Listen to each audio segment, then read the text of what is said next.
aujourd'hui, Aleph Be'adar, Taf Shin Samertet, le 25 février 2009,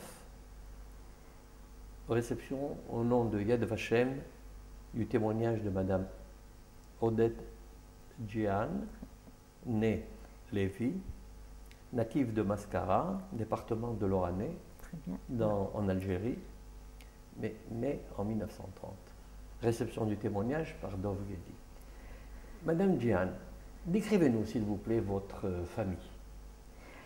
Eh bien, je suis issue d'une famille nombreuse. Nous étions 9 enfants, 5 filles, 4 garçons. Je suis la plus jeune, la dernière des enfants. Et avec mon frère aîné, nous avions d'ailleurs 22 ans de différence et on le prenait quelquefois pour mon père quand il venait me chercher à l'école. Quels étaient les noms de vos parents, de vos frères? Mon père s'appelait Jacob Lévy. Ma mère était une Madame Netwati Johar. Johar, c'était son nom. Johar, ça voulait dire perle en hébreu, je ne sais pas. Johar. Johar, c'était son prénom.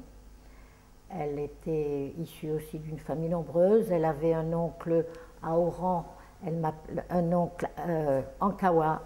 Elle me racontait chaque fois qu'il était issu d'une très grande famille et qu'il mangeait dans de la vaisselle en or. Chaque fois, elle disait ça. Bon, c'était sa fierté. Il s'appelait Ankawa. Il était peut-être allié au Rab Ankawa de Tlemcen. C'était la même famille, le même nom. Mon frère aîné s'appelait Samuel. Après, j'ai une sœur qui s'appelait Rachel. Après, une autre sœur qui s'appelle Laure. Après, un frère qui s'appelait Henri. Après, notre frère qui s'appelait Simon. Une sœur qui s'appelait Esther. Une autre sœur qui s'appelait Marie. Un frère qui s'appelle Lucien. Et puis moi. Je crois que continue. Et votre père faisait quel métier afin de subvenir aux besoins de votre famille? Mon père était bourrelier, oui. Il faisait les colliers pour les chevaux. Et il veillait très tard parce qu'il les cousait à la main. Moi, je n'ai pas connu cette époque parce que j'étais la plus jeune. Mes frères aînés et mes sœurs me racontaient qu'il veillait, que maman l'aidait à la machine à coudre, parce qu'il fallait coudre, c'était des bâches qu'on cousait pour recouvrir les colliers des chevaux.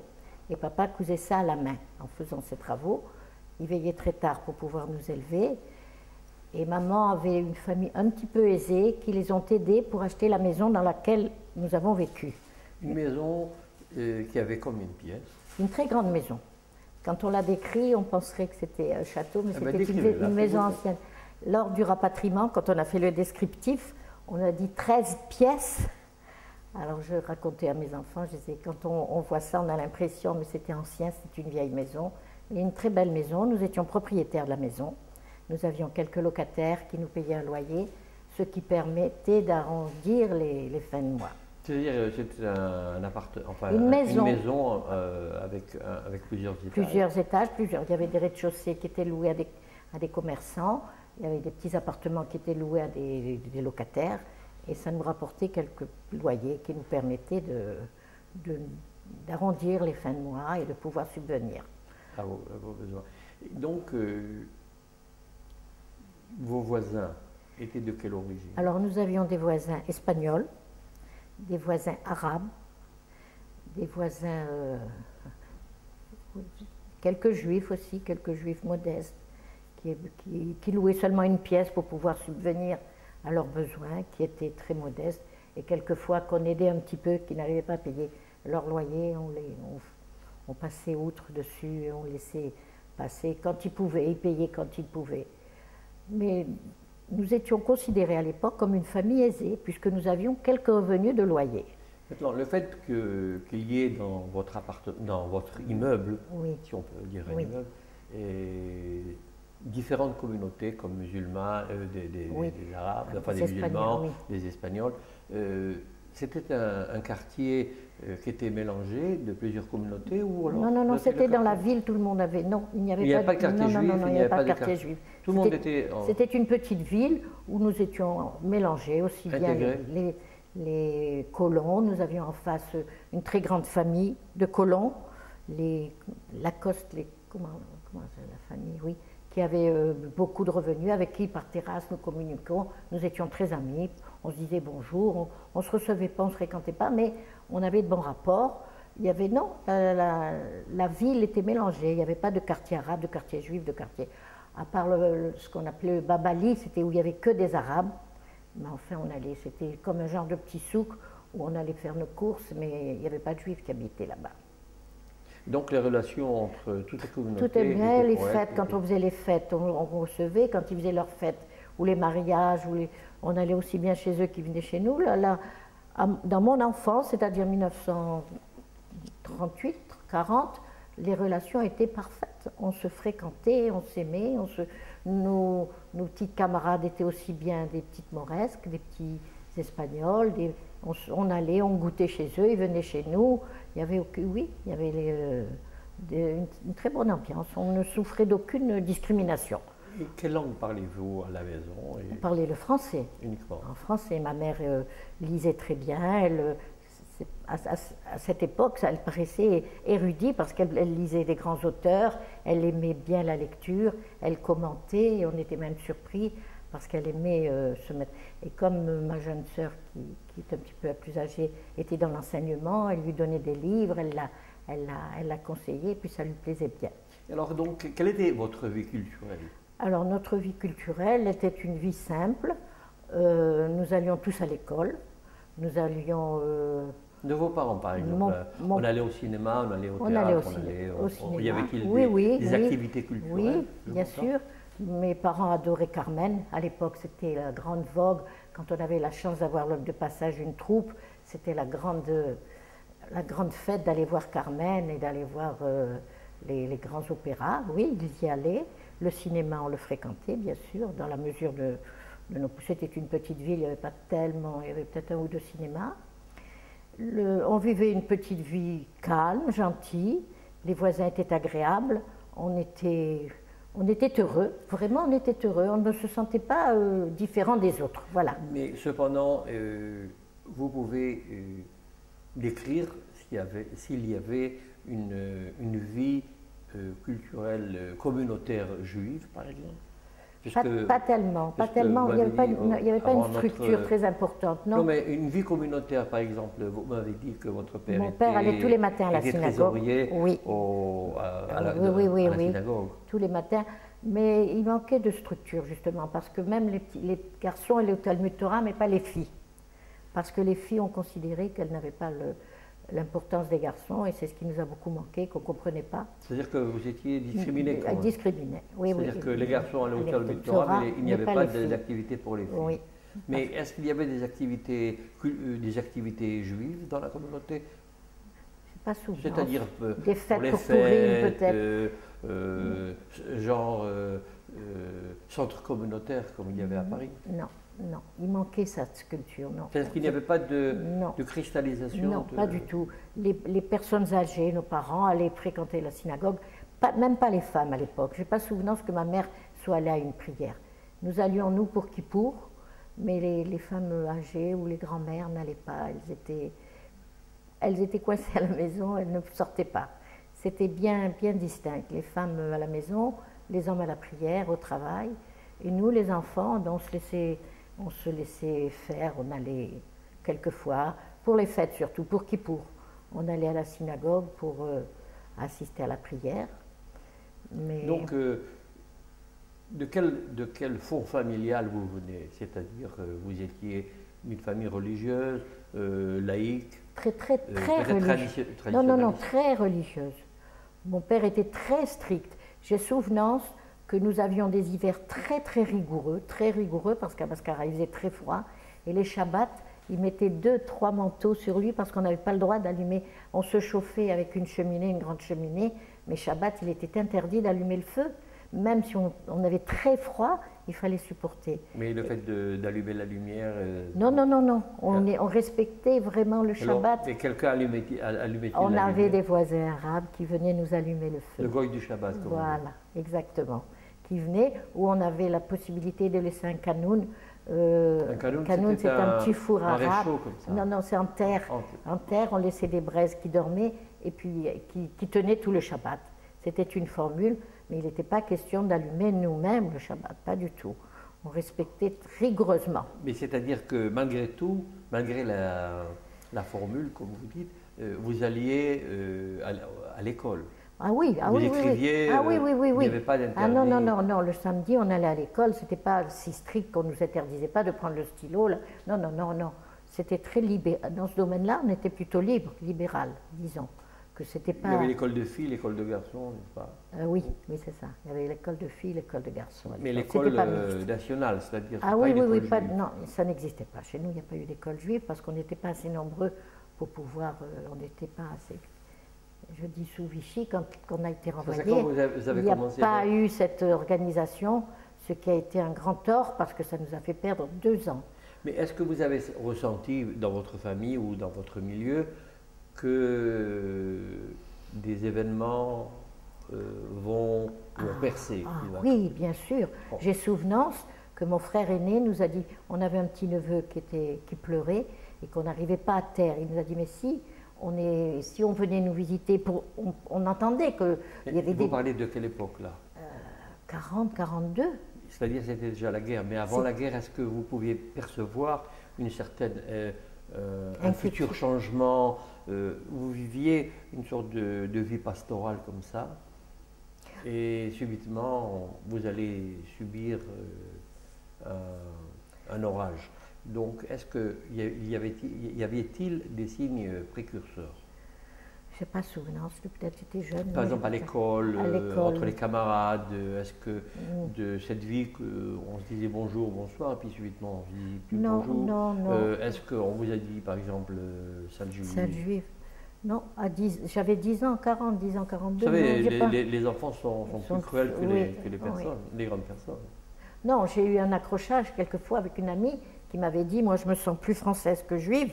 Alors je lui dis. Mais alors elle était juive? Elle était juive, bien sûr. D'accord, mais c'est-à-dire que oui, elle était vis-à-vis des autres communautés, non, pas du tout, j'ai pas souvenance, je sais pas. Alors donc, comment bougiez-vous dans Mascara? Par exemple, pour aller d'un point à l'autre, vous alliez comment? C'était une petite ville, on allait à pied. Il n'y avait pas ni d'autobus, ni de bus, ni de diligence ou de calèche ou de trucs comme ça. Calèche, peut-être, non. C'est-à-dire que peut-être, quand on allait, il y avait une station thermale à quelques kilomètres de Mascara qu'on appelait Boignefia. C'est les eaux chaudes. Et je sais que mes parents allaient faire des cures là-bas tous les ans. Oui, ils allaient en calèche. Mais j'étais toute petite, je devais avoir 5-6 ans. Mais est-ce qu'il vous est arrivé, vous et votre famille, d'être sortis de Mascara, d'aller à Oran, d'aller dans les environs? Oui, bien sûr. Nous avions quand même des parents qui habitaient, c'est-à-dire qu'à l'époque, quand on se dérangeait, on n'allait pas à l'hôtel, on allait dans la famille. Alors ma mère avait une tante, la tante Reine d'ailleurs, qui était une dame de grande classe, beaucoup d'allure, qui nous recevait quand on avait besoin pour aller voir un spécialiste, parce qu'à Mascara, il y avait des médecins, mais pas de spécialistes. Quand on voulait aller voir un oculiste, quand on avait un problème d'yeux ou un problème important, on allait à Oran, parce qu'Oran était une ville plus importante. Et quand elle était malade, non, mais il y avait des médecins. Il y avait des médecins, oui, oui. Des médecins juifs, des médecins non juifs, des généralistes, mais pas de spécialistes. Pas de spécialistes. Quand on avait besoin de spécialité, on se dérangeait, on allait en autocar. On prenait l'autocar, on allait dans la famille et on était reçus par nos tantes, nos oncles. C'était la formule, il n'y avait pas d'hôtel à l'époque. Donc lorsque vous alliez à l'école, c'était dirigé par... c'était une école laïque. Laïque, oui, les professeurs étaient... Il y avait des juifs, des maîtresses non juives, des maîtresses... oui, c'était des maîtresses... C'était un amalgame de toute la communauté. Oui, il n'y avait pas de discrimination à ce niveau-là, non, on n'a rien senti. Mais maintenant, vous n'avez rien senti, mais à quelle époque commencent les signes précurseurs? Les signes précurseurs, c'est quand la guerre a été déclarée. C'est-à-dire en 1939? 39, j'ai un souvenir très net. S'il vous plaît. Nous prenions un goûter chez des amis et nous avons entendu la sirène sonner, disant que c'était la déclaration de guerre. Alors on a été pris de panique, tout le monde. Moi j'avais 9 ans. Chacun courait dans tous les sens, on s'était mis à pleurer, à hurler, qu'est-ce qui se passe? C'est la déclaration de la guerre. On était dans une grande famille, on prenait le goûter et chacun est rentré chez soi. Et on s'est mis à pleurer, qu'est-ce qui va se passer? Qu'est-ce qui va se passer? Et les hommes ont reçu leur ordre. Mes frères sont allés à la guerre, les deux grands frères. Ils ont été mobilisés? Ah oui, oui, oui, mobilisés. Mon frère Samuel a été mobilisé pendant toute la guerre, mon frère Henri aussi, et Simon aussi, mes trois frères. Mon frère Lucien, qui était plus jeune, il est de 25, il n'avait pas l'âge d'aller à la guerre. Lui est de 25, oui. Moi je suis de 30, lui de 25, oui, ou 27.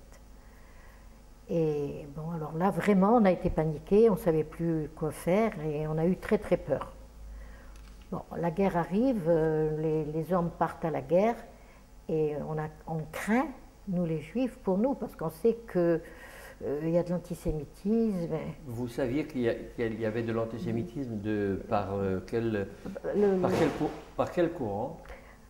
Par le gouvernement de Vichy, par Pétain. On savait qu'en France, Pétain prenait de l'importance et que les Juifs étaient discriminés en France. C'est-à-dire que l'antisémitisme qui était diffusé en France oui. se répercutait en Algérie. Vous vous souvenez à votre... Oui, oui, je me souviens qu'on nous interdisait d'écouter la radio. Et on nous a pris nos appareils de radio, il fallait les prendre à la mairie. Il fallait déposer nos appareils radio à la mairie. Nous l'avons fait, mon père qui était un peu peureux. Mon beau-frère qui était plus jeune a refusé de ramener son appareil à la poste, à la mairie, et sa voisine, qui était une Française de France, est allée le dénoncer. Mais malgré tout, malgré que les hommes ont été mobilisés, oui, oui. On prenait oui, parfaitement. Discriminait tout à fait. De cette façon-là. Ah oui, oui, c'est une contradiction, puisque nos pères et frères sont partis à la guerre. Nous étions... on commençait à nous... Vous étiez discriminés. Alors, la voisine qui n'était pas juive est allée, dit M. Benarous, c'est mon beau-frère, à son appareil, on est venu le lui prendre. La mairie est venue. Qui est venu le... La mairie de Mascara. La police, la gendarmerie. La police, oui. Parce qu'il y avait beaucoup de Vichy, je ne sais pas comment on dit, les gens de Vichy. Les Vichy. Et ils se manifestaient de quelle façon? Ils se manifestaient, comment ils disaient ça? Est-ce qu'ils défilaient dans les rues? Est-ce que il y avait des rassemblements de pétainistes? Oui, bien sûr. Des slogans antisémites diffusés? C'est flou, mais je pense que si on était inquiet, c'est parce qu'ils se manifestaient, bien sûr. Et on était un petit peu... Un jour même, mon frère aîné, qui avait une très grande importance pour nous, parce que c'était un peu substitut du père, parce qu'il était plus jeune et qu'il prenait des décisions, il nous a dit, écoutez, un soir, s'il nous arrivait d'être arrêtés, parce qu'on entendait, s'il nous arrive d'être arrêtés, il faudrait qu'on se donne tous la mort. Ah oui, il a dit, on va prendre... Oui, Samuel, mon frère, il a dit ça. On ne va pas tomber entre les mains oui.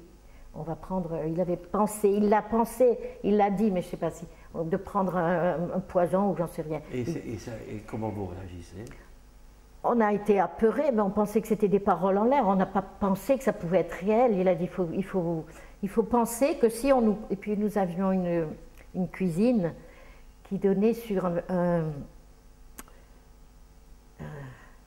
il y avait un escalier en bois, et il y avait comme une terrasse. Et dans cette terrasse, il y avait un sous-toit. Il nous a dit où on se cache dans ce sous-toit si on venait nous prendre, ou alors on se prend. Alors, ma mère qui était très angoissée, lui a dit tu exagères, on ne va pas en arriver là, ça va pas arriver. Il dit mais on ne sait jamais s'il arrivait quelque chose.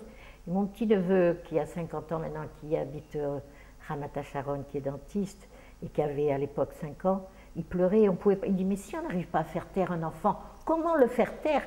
Nous, les grands adultes, on se tait, mais il avait 2-3 ans à l'époque. Comment arriver à ne pas le laisser pleurer? On avait cette angoisse que l'enfant nous trahisse par ses pleurs. On avait peur. Ah oui. On avait été inquiétés, vraiment. Mais à ce moment-là, les autres communautés, comme les musulmans, comme les Espagnols, vous ont-ils tendu la main? Oui, ou alors, oui, je vous dis. Ce voisin arabe nous a dit s'il y a un problème, on vous passez par la terrasse, parce qu'on avait une terrasse commune, que les gens ignoraient. Les maisons se collaient. Il y avait Un mur, quand on voulait se parler, les copines, parce qu'elles avaient, les filles, les voisines avaient à peu près nos âges, et quand les parents les empêchaient de sortir, on se mettait à la terrasse, on discutait. Alors le père a dit, Monsieur Lévy, s'il y a un problème, vous venez chez nous, par la terrasse vous passez, personne ne saura qu'on a une terrasse en commun, je vous garderai. Ça a été le... Oui, c'est ça, il faut lui reconnaître cette...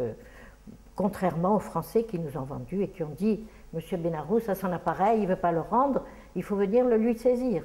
Et ils sont venus le saisir. Et on s'est incliné parce que... Et ça se passe comment alors, la vie, le quotidien, aller à l'école, se promener dans la rue, qu'est-ce qui change? On est inquiet, on est très inquiet, on a peur. En plus de l'inquiétude, comment réagissez-vous? Vous continuez à aller à l'école, oui, on continue. à faire les tâches quotidiennes? Oui. Votre père travaille? Oui, c'était un commerce. Il était plus ouvrier, il était plus manuel. Il avait transformé son magasin en cuir et peau et il vendait.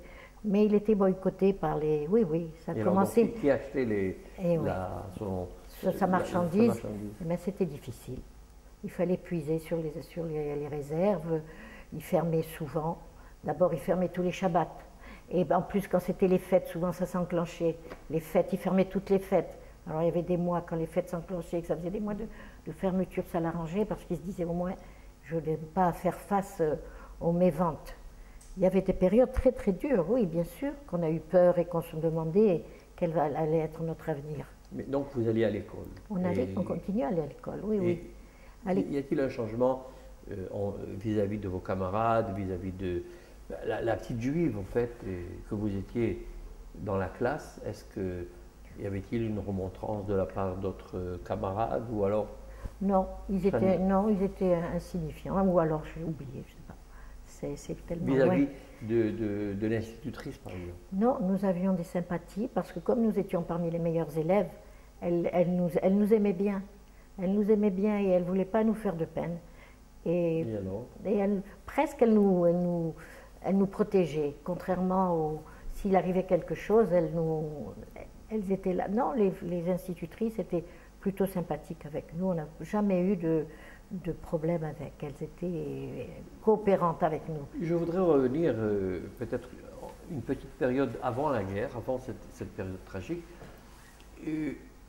Le Shabbat, par exemple, à la maison. Comment se passait le Shabbat à la maison? Eh bien, le Shabbat, quand arrivait l'heure du Shabbat, il fallait que tout soit prêt. La maison était magnifique. On allumait les bougies, on mettait la belle table de Shabbat. Mon père il s'habillait, il se mettait devant la glace avec le col placé, le chapeau bien raide, il était magnifique. Il allait faire sa prière. Nous, les enfants, nous l'attendions.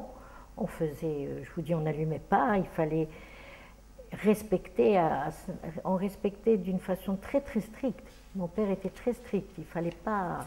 D'abord, il s'appelait Lévy et d'une famille de religieux. Ça se passait très bien. Le Shabbat, c'était une journée magnifique. Et que faisiez-vous en dehors d'aller à l'école? Que faisaient vos parents? On se promenait-on? On faisait quoi alors? Je sais pas, ils avaient une vie tellement... c'est-à-dire qu'à l'époque, rien ne s'achetait tout fait. Tout était fait par la maîtresse. Les conserves, les maîtresses de maison, les mamans étaient très occupées toute la journée. Il n'y avait pas de liberté comme on a maintenant. Tout était... Il fallait faire tout par soi-même. Les olives, on les faisait, les piments grillés, on les faisait, les charcuteries, tout. Alors les mamans avaient les remplis, les mamans. Les journées étaient remplies, il n'y avait pas de temps pour la distraction. Il n'était pas question il n'y avait pas de temps libre. Surtout une mère de famille nombreuse, elles étaient très très occupées. Il y avait les lessives, il y avait le repassage, il y avait la vie, il y avait... Non, nous étions... Mais c'était une vie tranquille, paisible, heureuse. Nous n'avions pas de problème, on était... Donc, pour en revenir à cette période de 1939-40, oui. Vous êtes donc encore à l'école? Oui, sans problème, oui. Jusqu'à quelle époque? Eh bien, jusqu'au moment où on nous a renvoyés en 40. Parlez de ce renvoi. Alors, ce renvoi a été très, très douloureux. Vous vous présentez en classe et... Voilà. On apprend que... En quelle année d'abord? C'était en 43. Non. Je me souviens. Non, non, 41 peut-être. 41 peut-être. Oui. Peut-être, oui. Alors, on entend que les Juifs... Bon, tous les fonctionnaires, mon beau-frère était dans les PTT, il a été renvoyé. Bon, tous les fonctionnaires, tous ceux qui avaient une fonction publique et les enfants des écoles étaient renvoyés. Vous n'avez plus le droit de venir à l'école. Mais comme je le disais, notre institutrice nous m'avait pris en sympathie, ou certains juifs. Elle n'osait pas nous dire ne venez pas. Elle m'a dit vous allez savoir demain, devant la porte de l'école, il y a une liste de filles qui ne doivent plus revenir demain en classe. Alors affolées, toutes les juives, on va voir, quand notre nom n'est pas affiché, on se jette dans les bras, on se met à pleurer de dépit et on arrive à la maison en catastrophe. Qu'est-ce qui se passe? On n'a plus le droit d'aller à l'école. Pourquoi? On nous a dit qu'on était renvoyés de l'école. Mon frère aîné, qui joue un peu le rôle, va voir ma maîtresse et lui dit mais pourquoi? Qu'est-ce qui se passe? On ignorait. Elle dit oui, c'est les lois de Vichy. Les Juifs n'ont plus le droit de revenir à l'école et je suis obligée d'appliquer la loi et votre sœur n'a plus le droit. Et mes autres frères et sœurs aussi ont été. Ma sœur était en 3e, Esther, mon frère était aussi. Enfin, tous les enfants juifs étaient renvoyés. Et ce qui a fait un manque à étudier pendant 2 ans. C'est-à-dire qu'il n'y a pas eu de système parallèle de la part de la communauté juive? Non, contrairement aux autres villes, nous étions une petite ville, il n'y avait peut-être pas assez d'instituteurs. Nous étions une petite communauté quand même, il n'y avait pas... Vous avez été laissé à l'abandon, oui. Et alors que faisiez-vous pendant toute cette période? Ça, Votre quotidien, décrivez-nous s'il vous plaît, de 1941, à partir du moment où vous avez été... Oui, ça a été une grande déprime, une déprime vraiment. À l'époque, on ne savait pas que c'était de la déprime parce que ce n'était pas à la mode, mais je ne voulais rien faire. Nous avions une amie qui était couturière. Maman m'a dit, va, passe ton temps chez cette couturière, elle va t'apprendre à coudre, au moins tu ne perds pas ton temps. J'ai fait un refus total. J'étais en grande dépression et qui m'a poursuivie jusqu'à... Vous continuez à être lié d'amitié avec vos camarades de classe qui étaient non-juifs? Non, pas du tout. Il y a une coupure. Non, bien sûr. On n'allait plus à l'école, on ne se voyait plus. Et les voisines qui étaient musulmanes? Non, les voisins, non. Les voisins... On vous racontait ce qu'on fait à l'école, ce qu'on a fait à l'école? Non, les voisins, je ne sais plus. On ne parlait pas de l'école? Non, on faisait l'impasse parce qu'ils savaient que ça nous faisait de la peine. Ils avaient la pudeur de ne pas nous parler de l'école. Nous, on posait des questions, ils ne nous répondaient pas. Et moi, j'ai souvenance d'avoir eu très très mal et de pleurer pendant des journées entières, de pourquoi je ne vais pas à l'école, qu'est-ce que j'ai fait et pourquoi. On essayait de me consoler, étant la dernière de la famille, et je ne voulais rien, j'étais rebelle, je ne voulais rien faire. Et mes frères aînés et sœurs qui étaient plus avancés voulaient me continuer les cours, me disaient mais viens, on va t'apprendre, tu veux rattraper. J'ai fait un refus total. Vous aviez des frères qui étaient dans l'armée quand même? Oui. Mais ils n'ont pas été éjectés de l'armée? Si, bien sûr. Mon frère Simon était à Bordeaux, ce fameux camp. Et il raconte une anecdote que le soir, sous la tente, il y avait les juifs, il y en avait un qui se révoltait, qui criait « Mais Habonesh » en arabe, ça veut dire « Il ne nous aime pas ». Et il criait fortement. Ce militaire juif se révoltait tout en étant anonyme. Ils étaient sous des tentes dans ce camp et il disait « Il ne nous aime pas, c'est en arabe, mais Habonesh, l'armée française ne nous aime pas, ils nous ont campés là. » Et il raconte que quand il est rentré dans le camp, il y avait écrit « Ici, on rentre lion, on sort mouton. » Parce qu'on les a matés, on les matait. Et il a un très mauvais souvenir de ce camp de Bordeaux où c'était des légionnaires qui les encadraient et qui ont été très très durs avec eux, qui les ont rendus malheureux, quoi. Ils les ont... Donc votre famille s'est regroupée, mais que faisait-il pour subvenir à leurs besoins si votre père ne travaillait pas tout le temps? Eh bien, on avait quelques économies qu'on puisait dedans. On puisait, on faisait attention. On avait ces quelques loyers qui nous venaient de nos voisins, ceux qui voulaient bien nous payer. les locataires que nous avions, Qui payait malgré tout? qui payaient 1 mois sur 2, qui payaient, et puis, Personne n'a profité de l'occasion, du fait que vous étiez dans une situation plus ou Difficile. moins difficile du fait de votre état de juif. Oui. J'ai pas souvenance, non.